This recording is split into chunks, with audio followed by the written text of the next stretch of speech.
Walpole rises and comes quickly to see whether he's dead. Not yet, dear. Very nearly, but not yet. I should like to rest my head on your bosom, only it would tire you. No, no, no, darling.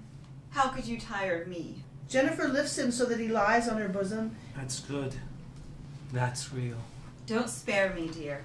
Indeed, you will not tire me. Lean on me with all your weight. Ginny Winnie, I think I shall recover after all. Yes, yes, you shall.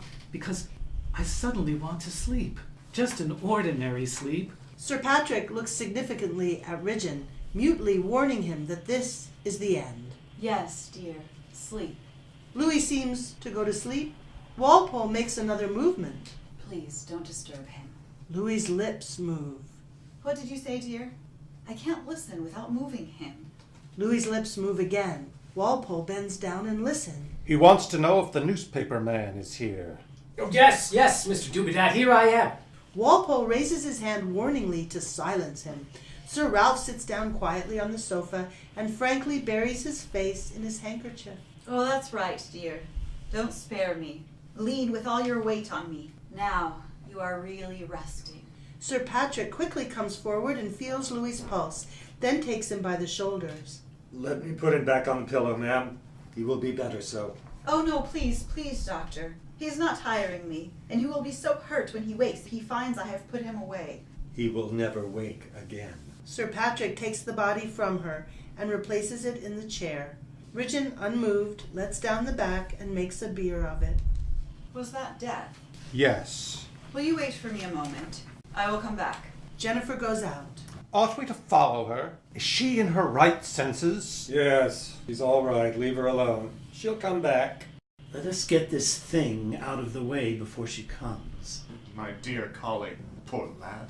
He died splendidly. Aye, that is how the wicked die. For there are no bands in their death, but their strength is firm. They are not in trouble as other men. No matter. It's not for us to judge. He's in another world now. Borrowing his first £5 note there, probably. I said the other day that the most tragic thing in the world is a sick doctor. I was wrong. The most tragic thing in the world is a man of genius who is not also a man of honor. Ridgeon and Walpole wheel the chair into the recess. I thought it showed a very nice feeling, his being so particular about his wife going into proper mourning for him and making her promise never to marry again. Mrs. Dubedat is not in a position to carry the interview any further. Neither are we. Good afternoon to you. Mrs. Dubedat said she was coming back. After you have gone. Do you think she would give me a few words on how it feels to be a widow? Rather a good title for an article, isn't it? Young man, if you wait until Mrs. Dubedat comes back, you will be able to write an article on how it feels to be turned out of the house. You think she'd rather not? Good day to you. Bonington gives him a visiting card. Mind you get my name correctly. Good day. Good day. Thank you. The newspaperman vaguely tries to read the card. Mr. No, not Mr. This is your hat, I think. Gloves? No, of course, no gloves. Good day to you.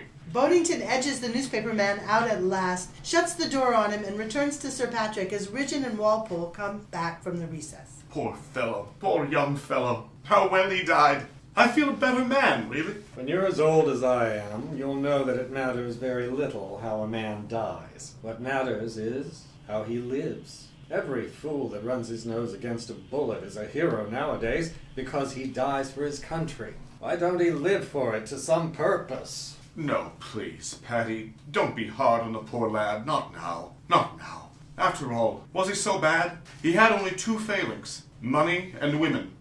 Well, let us be honest. Tell the truth, Patty. Don't be hypocritical, Ridgeon. Throw off the mask, Walpole. Are these two matters so well arranged at present that a disregard of the usual arrangements indicates real depravity? I don't mind his disregarding the usual arrangements. Confound the usual arrangements. To a man of science, they're beneath contempt both as to money and women. What I mind is his disregarding everything except his own pocket and his own fancy. He didn't disregard the usual arrangements when they paid him. Did he give us his pictures for nothing? Do you suppose he'd have hesitated to blackmail me if I'd compromised myself with his wife? Not he. Don't waste your time wrangling over him. Blackguard's a blackguard, an honest man's an honest man, and neither of them will ever be at a loss for a religion or a morality to prove that their ways are the right ways. It's the same with nations, the same with professions, the same all over the world, and always will be. Ah, well, perhaps. Still, de mortuis nil nisi boni. Speak no ill of the dead. He died extremely well, remarkably well. He has set us an example. Let us endeavor to follow it rather than harp on the weaknesses that have perished with him. I think it is Shakespeare who says that the good that most men do lives after them. The evil lies interred with their bones. Yes, interred with their bones. Believe me, Paddy, we are all mortal. It is a common lot, ridgeon. Say what you will, Walpole. Nature's debt must be paid. If 'tis not today, 'twill be tomorrow. Tomorrow, and tomorrow, and tomorrow. After life's fitful fever they sleep well, and like this insubstantial bourne from which no traveller returns, leave not a rack behind. Walpole is about to speak, but Bonington suddenly and vehemently proceeding extinguishes him. Out, out, brief candle! For nothing canst thou to damnation add. The readiness is all. Yes, Bonington. Death makes people go on like that. I don't know why it should, but it does. By the way, what are we going to do? Ought we to clear out? Or had we better wait and see whether Mrs. Dubedat will come back? No, I think we'd better go. We can tell the charwoman what to do. They take their hats and go to the door.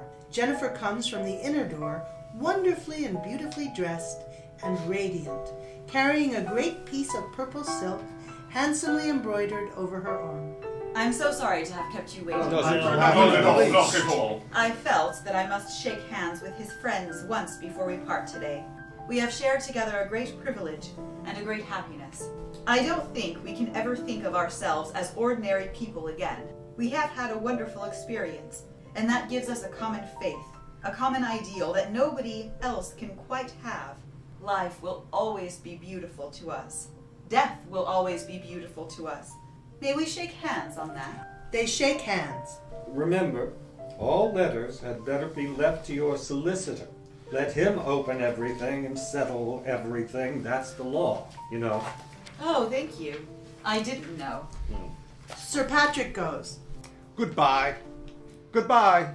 I blame myself. I should have insisted on operating. Walpole goes. I will send the proper people. They will know what to do. You shall have no trouble. Goodbye, my dear lady. Bonington goes. Goodbye. Ridgeon offers Jennifer his hand. She draws back with gentle majesty. I said his friend, Sir Colenso. Ridgeon bows and goes. Jennifer unfolds the great piece of silk and goes into the recess to cover her debt.